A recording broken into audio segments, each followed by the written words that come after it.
Assalamualaikum warahmatullahi wabarakatuh. Alhamdulillahirabbil alamin. Alhamdulillahirabbil alamin wa bihi nasta'in ala umuri dunya waddin wassalatu wassalamu ala anbiya wal mursalin sayyidina wa maulana Muhammad sallallahu alaihi wasallam. Amma ba'd. Ikhwah fillah, anak-anakku semuanya, anak-anak Irema, alhamdulillah sampai sekarang kita masih bisa silaturahmi ya walaupun melalui Zoom, walaupun melalui online. Sehat semuanya ya. Alhamdulillah.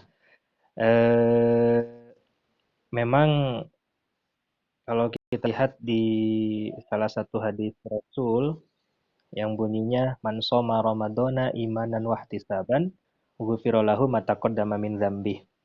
Katanya barang siapa yang berpuasa di bulan Ramadan imanan wahtisaban dengan iman yang benar-benar dan hanya mengharap kepada Allah saja pahalanya, itu katanya ghufira lahu ma taqaddama min dzambih. Maka katanya akan diampuni dosa-dosanya yang telah lalu. Nah, sesuai dengan makna Ramadan sendiri, itu kan maknanya secara bahasa tuh membakar.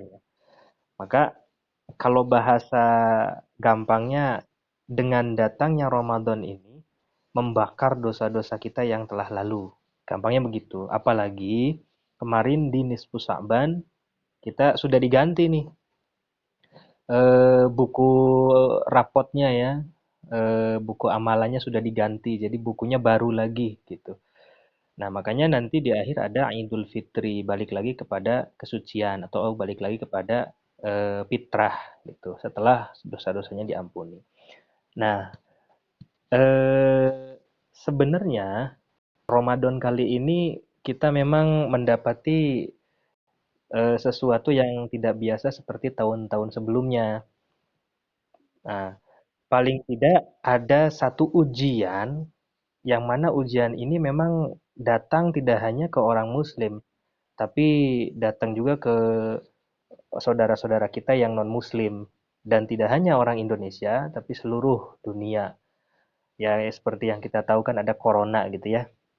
Nah, corona nih ada yang menganggapnya sebagai azab, ada yang menganggapnya sebagai ujian atau peringatan gitu. Pada dasarnya sebenarnya apapun yang Allah kasih kepada kita, itu bisa jadi memang itu yang terbaik sebenarnya. Seperti yang disampaikan oleh Allah dalam Al-Quran, surat Al-Baqarah ayat 216.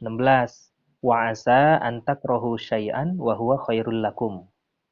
Wa'asa antuhibbu syai'an wa huwa syarrul lakum. Wallahu ya'lamu wa antum la ta'lamun. Jadi, kata Allah, bahasa gampangnya, boleh jadi apa yang kamu benci itu baik di mata Allah, dan boleh jadi apa yang kamu suka itu jelek di mata Allah. Wallahu ya'lamu wa antum la ta'lamun, karena hanya Allah yang mengerti, dan kita mah nggak tahu apa-apa gitu ya. Nah, maka ketika ada ujian yang berupa wabah ini, wabah corona ini, semestinya kita menganggapnya sebagai peringatan kepada kita, sebagai sebuah kesempatan untuk kita, agar kita bisa lebih dekat lagi kepada Allah. Agar kita bisa mengetahui makna lafaz atau kalimat La ilaha illallah, tidak ada Tuhan selain Allah.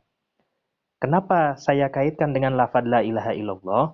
Karena kalau kita lihat arti dari La ilaha illallah, tidak ada Tuhan selain Allah, mungkin Allah ini sedang ingin kita nih jangan menuhankan kepada selain Allah.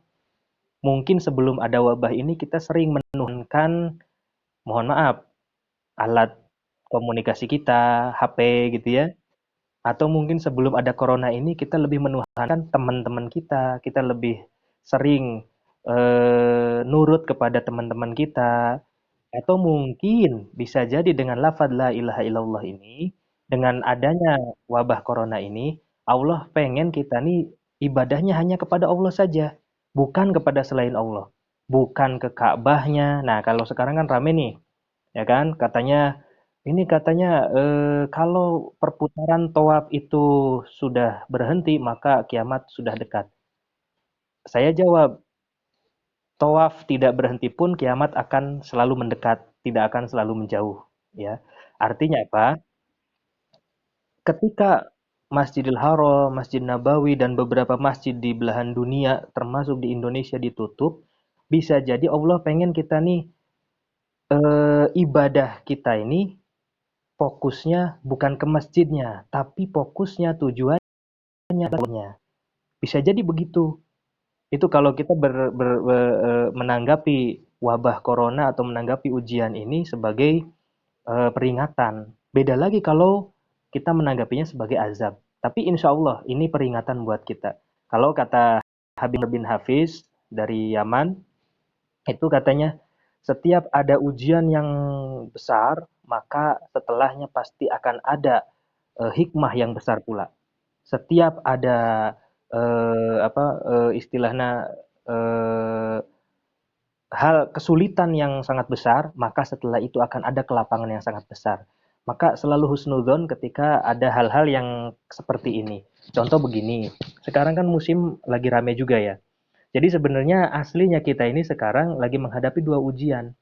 Satu ujian yang sifatnya virus tadi, virus corona. Kita harus benar-benar menanggapinya dengan benar-benar husnudzon kepada Allah. Yang kedua, ujian yang sifatnya memang kaitan dengan puasa. Kita harus menahan apa-apa yang memang dilarang dalam puasa. Misalnya menahan emosi, kan gitu, menahan makan jelas gitu kan, menahan omongan kotor dan sebagainya. Nah, ada orang yang mengatakan, katanya, kenapa kita takut corona? Corona itu kan makhluk Allah. Ada juga yang bilang, udah kita ke masjid aja. Masjid itu kan tempat yang suci, tempat yang bersih. Kenapa kita nggak ke masjid? Justru di situ tempat di mana yang paling gampang dikabulnya doa. Betul, dalam keadaan normal, dalam keadaan tidak ada uzur, kita selayaknya datang ke masjid Allah, kemudian kita minta kepada Allah. Tapi dalam keadaan tidak normal, apalagi ini ada uzur wabah, seperti yang kita tahu di beberapa hadis Rasul dikatakan, itu Sayyidina Umar saja ketika mau mendatangi Damaskus, kemudian dikatakan oleh sahabat, wahai Amirul Mukminin, jangan datang ke sana karena di sana lagi terjadi wabah, gitu kan. Kemudian Sayyidina Umar meminta pendapat sahabat yang lain, kata sahabat yang lain, betul ya Sayyidina Umar, betul ya Amirul Mukminin, itu ada wabah. Bahkan kata Rasulullah, ketika ada wabah di suatu daerah atau di suatu negeri, maka kau jangan datang ke sana. Dan ketika wabah itu berada di negeri kita atau di kawasan kita, di daerah kita, maka kita tidak boleh keluar dari daerah kita. Nah, kemudian ada lagi sahabat yang mengatakan, Sayyidina Umar, bukannya kita harus hanya takut kepada Allah, jangan takut kepada makhluk Allah.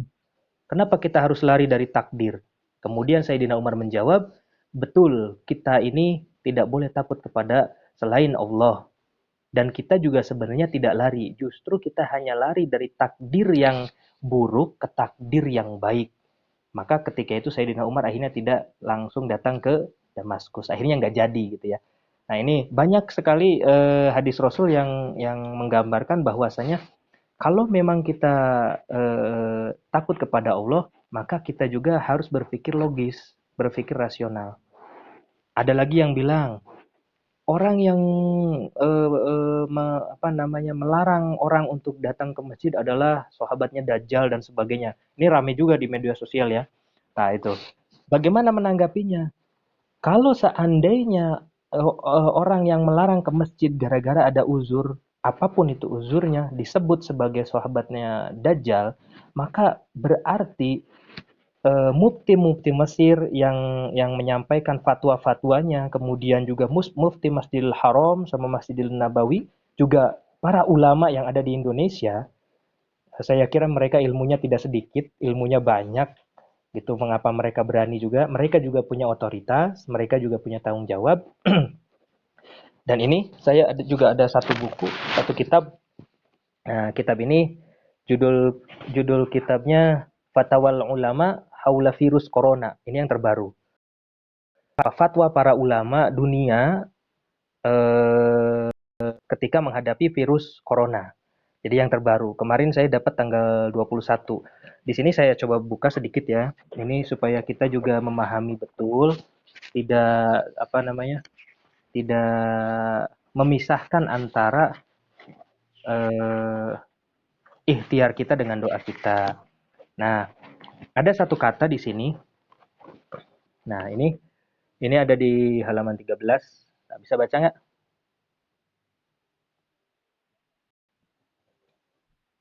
Nah, gundul kitabnya ya. Kitabnya gundul. Saya bacakan aja ya.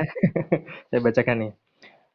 Ini Fatwa Hayati Kibarul Ulama bil Azharis Syarif. Jadi ini fatwanya sebagian besar ulama-ulama yang ada di Al-Azhar atau di Mesir. Di Al-Azhar Asy-Syarif, tepatnya di Mesir. Di sini dikatakan bi annahu yajuzu syar'an iqaful jum'ah wal jama'ati fil bilad. Katanya dibolehkan dan ini sesuai dengan syariat. Dibolehkan syar'an sesuai dengan syariat iqaful jum'ati memberhentikan sholat Jumat atau menggantinya sholat Jumat menjadi sholat duhur wal jama'ati dan sholat jamaah atau yang 5 waktu fardu itu fil bilad dalam sebuah negara, dalam sebuah daerah haufan min tafashil virus wa intisoruh karena takut penularan dan penyebaran virus. Artinya ini yang menulis keterangannya banyak sekali sebenarnya. Intinya apa? Intinya ini dari fatwa Al-Azhar ini dibolehkan ketika seandainya kita takut untuk menghadap apa ketika mendengar ada virus, apalagi virusnya mematikan gitu ya, penularannya juga cepat sekali. Itu katanya dibolehkan. Bahkan di usul yang lain dikatakan, ketika ada penyakit yang penularannya itu cepat atau kita bilang pandemik ya, masa-masa wabah global begini, itu katanya larilah engkau seperti engkau dikejar oleh singa. Kenapa? Saking saking apa namanya ya, saking kita harus berikhtiarnya, maka kata Rasulullah, lari seperti kita dikejar oleh singa. Singa makhluk Allah, virus yang yang kalau kita sebut sekarang virus corona juga makhluk Allah. Kalau tadi ada bahasa jangan takut kepada virus corona, itu kan makhluk Allah, takutlah hanya kepada Allah. Betul. Kalau memang nggak boleh takut kepada makhluk, maka coba sekarang nih semua anak-anak Irema silakan nggak usah pakai helm, naik motor menuju ke Sadang, di Sadang ada razia, kira-kira berani apa tidak? Enggak ya, pasti takut takut ditangkap kan. Nah, ini salah satunya. Artinya apa? Logis. Jadi sesuatu yang Islam itu logis, perintah agama itu logis, insya Allah logis. Karena kita bukan nabi. Kalau ada perintah yang nggak logis pun itu kalau memang dari Allah, insya Allah itu betul. Dan biasanya yang menerima perintah yang kadang nggak logis itu adalah para nabi. Kalau kita kan bukan nabi kan. Contohnya misalnya Nabi Ibrahim. Ibrahim kan diperintah untuk menyembelih Nabi Ismail kan, itu nggak logis kan? Tapi karena yakin dan itu perintah dari Allah, benar perintah dari Allah bukan dari setan, maka akhirnya yang ada imannya bertambah kan begitu. Nah, kemudian di masa corona ini, di masa ujian sekarang ini, saya mengajak kepada semua anak-anak Irema terus puasanya dijalankan, ingat pakai logika yang baik ketika menghadapi wabah semacam ini pasti ada perbedaan pendapat di antara para ulama sekalipun. Saya kira kita harus menjadi warga negara yang baik, yang patuh pada umaro, juga kita harus menjadi muslim yang baik, yang patuh kepada ulama yaitu Majelis Ulama Indonesia. Ketika mereka berfatwa, patuhi mereka karena mereka punya otoritas, mereka punya apa istilahnya tanggung jawab dunia akhirat. Ketika misalnya sholat ibadah di rumah saja, kemudian belajar di rumah saja dan sebagainya di rumah saja, maka itu yang terbaik. Bahkan insya Allah walaupun tuh pintu-pintu masjid ditutup, insya Allah pintu rahmat Allah mah tetap terbuka. Apalagi ini bulan Ramadan di 10 hari pertama, yang notabene 10 hari pertama, Allah itu mencurahkan rahmat sebesar-besarnya, sebanyak-banyaknya di 10 hari pertama. Rahmat itu kasih sayang Allah. Nanti di 10 hari kedua ada lagi maghfirah. Jadi ada tulisan Ramadan, ro-nya itu rahmat, mimnya itu maghfirah atau ampunan Allah, ditempatkan atau diturunkan oleh Allah ke kita itu maghfirahnya Allah pada 10 hari kedua. Maghfirah itu ampunan Allah. Nanti di akhir do alif nun itu singkatan dari ridwan, ridwanullah atau ridhonya Allah, atau bahasa lainnya itqu minan nar, terbebas dari api neraka. Kapan Allah simpen kemurahan untuk terbebas dari api nerakanya Allah? Itu di 10 hari terakhir. Maka di 10 hari terakhir Allah juga kasih sesuatu yang spesial di sana, yaitu malam Qadar atau Lailatul Qadar. Nah, maka saya berharap dua ujian ini, ujian kita menghadapi hawa nafsu, ujian kita menahan sesuatu eh, yang memang apa istilahnya kita harus nahan di bulan puasa ini, itu tetap dijaga. Juga ujian menghadapi virus corona ini juga harus tetap dijaga. Jangan sampai bilang begini, jangan sampai bilang begini ketika ada corona. Udah saya mah kuat, imun saya mah kuat, daya tahan tubuh saya mah kuat.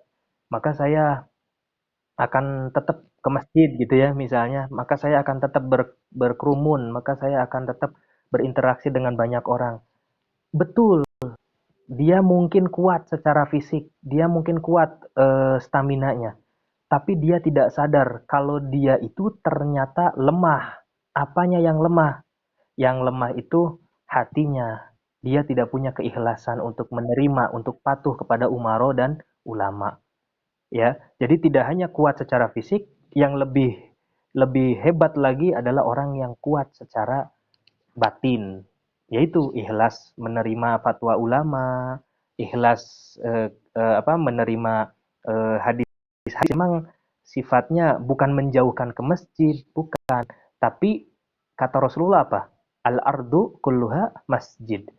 Bumi itu semuanya adalah masjid, ilal makbaroh wal hamam, kecuali kuburan dan kamar mandi. Jadi kalau seandainya, kenapa kita kosongkan masjid? Tidak, kita tidak mengkosongkan masjid, karena semua bumi Allah adalah masjid kecuali kamar mandi dan eh, kuburan gitu ya. Jadi ikhlas menerima apa yang disampaikan umaro atau pemimpin ulama ya atau MUI, itu termasuk dari bagian kekuatan umat Islam. Jadi bahkan ada bahasa orang yang hebat itu bukan orang yang bisa marah, bukan orang yang jago gulat, tapi orang yang hebat itu adalah orang yang ketika dia marah dia bisa menahannya. Dia bisa mengcounternya, dia bisa mengatasinya. Nah, kalau ada orang-orang yang masih kekeh untuk melaksanakan ibadah di tempat yang banyak orangnya, berinteraksi dengan banyak orang, maka dia kuat secara fisik, tapi secara batin dia masih belum kuat. Nah, kita sebagai orang Islam, ingat, ketika dari 73 golongan dalam hadis Rasul itu dikatakan hanya satu yang nanti bersama Rasul di surga atau masuk surga. Ya, siapa? Golongan ahli sunnah wal jamaah. Nah, ada orang yang misalnya begini, sudah kita doa saja sama Allah, kita percaya saja sama Allah. Nah, nggak usah ikhtiar juga nggak apa-apa kan gimana Allah. Itu betul apa salah? Salah ya, salah. Nah, orang yang semacam itu termasuk orang dalam golongan orang Qadariyah. Jadi dia semuanya menyerahkan kepada Allah. Kan gimana Allah? Kalau kata Allah saya jadi ya jadi, kan begitu ya, tanpa ikhtiar. Nah, itu termasuk golongan Qadariyah. Atau sebaliknya, ayo kita ikhtiar terus, jaga jarak, ayo kita social distancing, terus hindari kerumunan. Tapi dia nggak minta sama Allah, nggak berlindung sama Allah, nggak minta nih wabah segera diselesaikan, nggak minta supaya nih wabah datang juga diturunkan banyak hikmahnya, gitu. Artinya dia hanya ikhtiar terus tanpa doa, tanpa melibatkan Allah. Ini juga termasuk salah, karena ini termasuk golongan Jabariyah. Dia yang fokus kepada ikhtiar, tapi dia enggak melibatkan Allah atau nggak melibatkan doa. Nah, yang benar yang bagaimana? Yang benar kata Rasulullah dari 73 golongan umat Islam, yang benar satu itu adalah ahlu sunnah wal jamaah. Yang kayak gimana? Gampangnya ahli sunnah wal jamaah itu yang seimbang antara doa dan juga ikhtiar. Iya, ayo kita ikhtiar, jaga jarak, kita turutin himbauan dari pemerintah dan juga Majelis Ulama Indonesia untuk tetap diam di rumah, ibadah di rumah, belajar di rumah, bekerja dari rumah, gitu. Mengkarantina diri ketika kita berasal dari zona-zona merah, kan begitu. Bahkan Ibnu siapa? Abu Hajar Al Asqalani itu pernah mengkarantina dirinya selama 40 tahun. Tahu karantina itu aslinya apa? Karantina itu kalau nggak salah saya lupa bahasa apa itu. Jadi karantina, oh Italia atau bahasa mana saya lupa. Yang pasti ketika itu menetapkan bahasa isolasi diri atau karantina itu selama 40 hari, 40 hari. Jadi Ibnu Hajar al Asqalani itu 40 hari melakukan karantina ketika ada wabah atau ada penyakit yang menular yang kemudian diserap oleh orang-orang non muslim ketika itu disebutlah karantin. Nah, karantin saya lupa lagi mana ya. Nah, yang kemudian sekarang kalau di kita kan diterapkannya cuma 2 minggu. Sebenarnya 40 hari itu lebih lebih maksimal, lebih bagus penularannya benar-benar bersih gitu ya. Nah, jadilah kita ahli sunnah wal jamaah. Jangan sampai kita jadi kaum yang qadariyah ataupun kaum yang jabariyah. Karena mereka lebih ada yang mendahulukan akal, mendahulukan ikhtiar tanpa melibatkan doa, disebut jabariyah. Ada yang lebih mendahulukan doa tapi tidak ada ikhtiar sama sekali, itu disebut qadariyah. Ya, yang betul adalah ahlu sunnah wal jamaah, yaitu yang menyeimbangkan antara ikhtiar dengan doa. Gitu ya.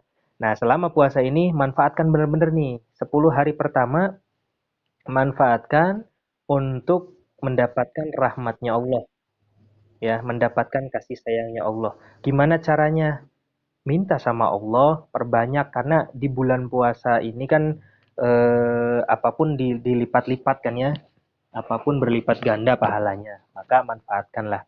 Dan tetap sabar, tetap jaga keikhlasan kita, tetap jaga ego kita, mujahadatun nafas, menjaga, mengkontrol diri kita, hawa nafsu kita, ketika misalnya menghadapi orang-orang yang kekeh misalnya harus melaksanakan ini itu di tempat yang ramai. Jangan. Ya, wallahu alam bisawab. Ada yang mau ditanyakan? Iya, boleh.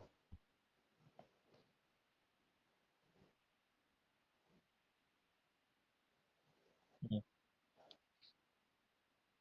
Iya.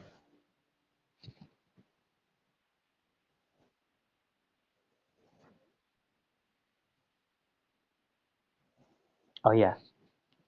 Ya, bagus pertanyaannya nih. Ada yang mau nanya, ada yang mau jawab nggak? Yang lain? Nggak mau sombong ya? Nggak mau sombong. Gini, ya, kan dalam hadis Rasul di Sahih Bukhari itu, Rasulullah itu kata Aisyah radhiyallahu anha itu tidak pernah melaksanakan sholat malam lebih dari 11 rakaat. Sholat sunnah maksudnya ya. Sholat sunnah lebih dari 11 rakaat terutama pada bulan Ramadan. Artinya berarti kalau sholat malam di bulan Ramadan maksudnya adalah sholat tarawih. Nah, itu 11 rakaat dikatakan di situ dan pelaksanaannya 4 rakaat, 4 rakaat baru 3 rakaat gitu ya. Nah, pertanyaannya apakah 4 rakaat 4 rakaat itu 4 rakaat sekaligus satu kali salam, kemudian atau 2 rakaat 2 rakaat gitu kan ya. Nah, gini, setiap ibadah sunnah itu kalau dilaksanakan pada malam hari atau gelap, pada malam hari lah gitu ya. Pada malam hari itu lebih diafdolkannya itu 2 rakaat 2 rakaat. Kalau dilaksanakannya pada siang hari baru boleh 2 rakaat, boleh 4 rakaat, tapi dianjurkan 4 rakaat sebenarnya. Contoh gini, ada sholat sunnah yang sering kita lakukan ketika mabit, yaitu sholat sunat tasbih, ya kan? Sholat sunat tasbih itu jumlahnya 4 rakaat kan?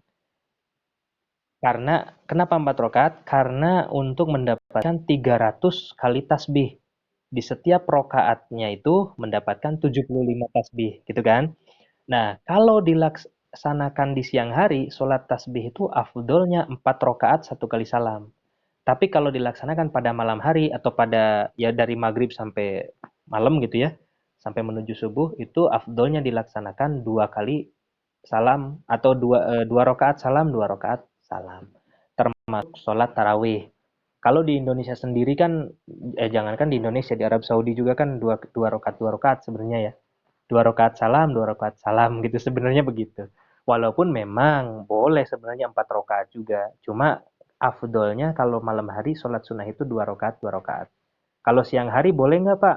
Sholat sunnah apa 2 rakaat, 2 rakaat boleh nggak apa-apa.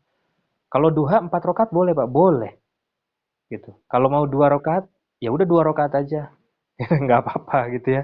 Jadi eh, di Indonesia, di Arab Saudi, di beberapa negara kalau di hadisnya memang 4 4 3 gitu di Indonesia di hadisnya. Tapi kalam kaul ulama itu mengatakan boleh dua-dua gitu. Bahkan kenapa boleh dua-dua? Karena afdol sholat sunnah di malam hari itu 2 rakaat 2 rakaat. Artinya 2 rakaat salam 2 rakaat salam. Begitu ya. Jangan salah loh. Yang 8 rakaat itu terkadang begini, karena ada masyarakat kita yang kadang kan karena sudah biasa 20 rakaat, 23 dengan witir gitu ya. Itu akhirnya mereka misalnya karena masa begini nih, kemudian ada masjid yang melaksanakan sholat taraweh di masjid dengan protokol kesehatan yang ketat, misalnya jaga jarak dan sebagainya gitu ya. Termasuk nah ini jaga jarak juga ini kan ada kenapa nggak dirapatkan kan begitu ya. Ini jadi permasalahan baru lagi.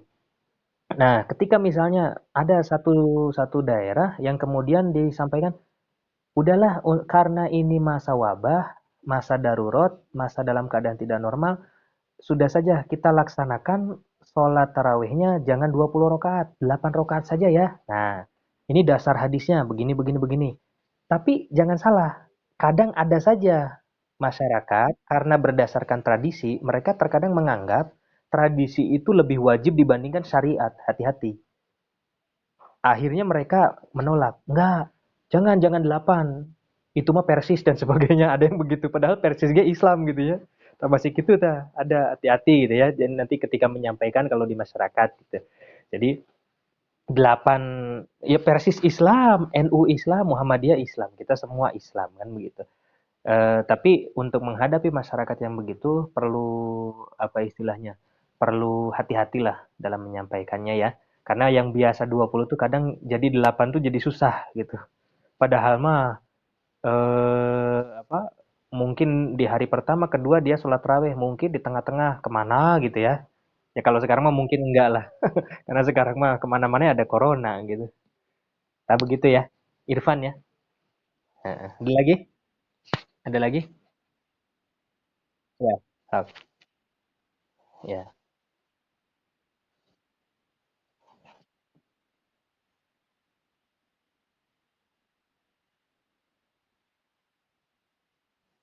Oh ya.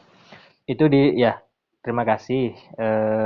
Ramadan namanya ya, Abdullah Ramadan. Hamba Allah di bulan Ramadan berarti lahirnya Ramadan ya. Oh bener ya? Bener ya? Oh Masya Allah. Nah gini, gini.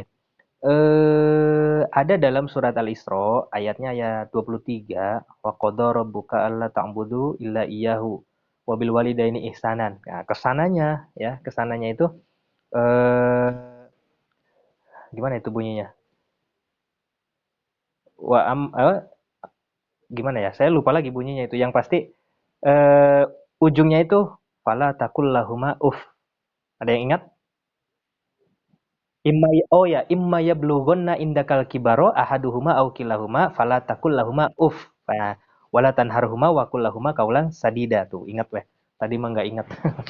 Jadi gini, Allah sudah mengatakan, bahkan Rasul juga mengatakan, ketika kita berkomunikasi dengan orang tua, satu, fala takul lahuma uff. Jangan kita mengucapkan ah. Ini sering dibahas ya di pertemuan-pertemuan di beberapa pertemuan juga. Yang kedua, Wala tanharhuma, jangan ngebentak mereka, ya. Jadi dua ini dilarang sekali nih, dilarang banget nih. Nah, terus gimana yang benar? Wakullahuma kaulang sadida, kaulang karima.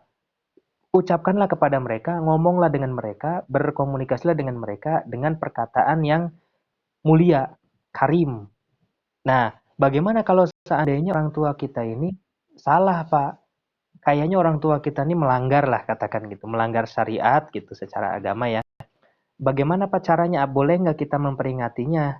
Satu, alangkah boleh memperingati, tapi saran saya peringati orang tua kita melalui lidah orang lain. Kita pinjem lidah orang lain yang kira-kira orang tersebut suaranya bisa didengar oleh orang tua kita. Jangan pakai lidah kita langsung.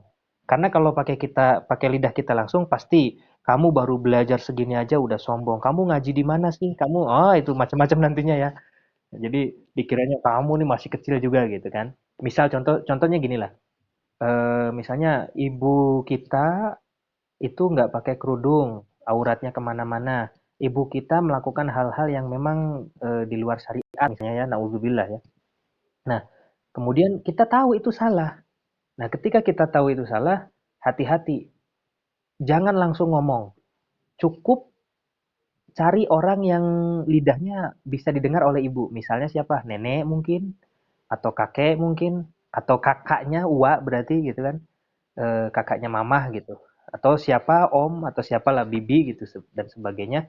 Nah, sampaikan ke sana pun minta tolong gitu. Kakek, nenek minta tolong kayaknya mamah nih eh sampaikanlah dengan baik. Jadi intinya wakullahuma kaulang karima, sampaikanlah dengan kata-kata yang mulia ya. Jangan sampai kita menyakiti hatinya. Apalagi sejelek-jeleknya orang tua kita, mereka tetap sayang kepada kita. Jangan sampai gara-gara hal yang kecil saja kita jadi durhaka kepada orang tua. Jangan lupa ridho Allah fi ridho walidain wa sukhtullah fi sukhti walidain. Ridhonya Allah ada pada ridhonya orang tua, murkanya Allah ada pada murkanya orang tua. Metode yang disampaikan harus baik, ya. Pinjam lidahnya orang lain, gitu. Baik, ada lagi? Sebentar lagi nih. Silakan, ada yang mau nanya lagi? Faris, Tufel mana? Ayo, Tok. Ada? Oh, sinyalnya jelek ya? Iya, iya. Ini bagus, bukunya bagus nih, kitabnya bagus. Saya baca-baca itu, ini gambarnya juga corona tuh. Gambarnya gambar corona. Saya baca-baca dalamnya banyak ilmu lah. Terus kalian nanti kalau seandainya pengen tahu tentang rukhsah-rukhsah ibadah dalam masa-masa yang ada uzur semacam uzur virus corona kayak begini, bisa cari kitabnya, nama kitabnya Badlul Maun, ya Badlul Maun. Jadi ba za eh, lam ya Badlul gitu, alif lam mim Ain Wawunun Badlul Maun. Kitab itu dikarang oleh Ibnu Hajar Al Asqalani. Itu bagus kitabnya di situ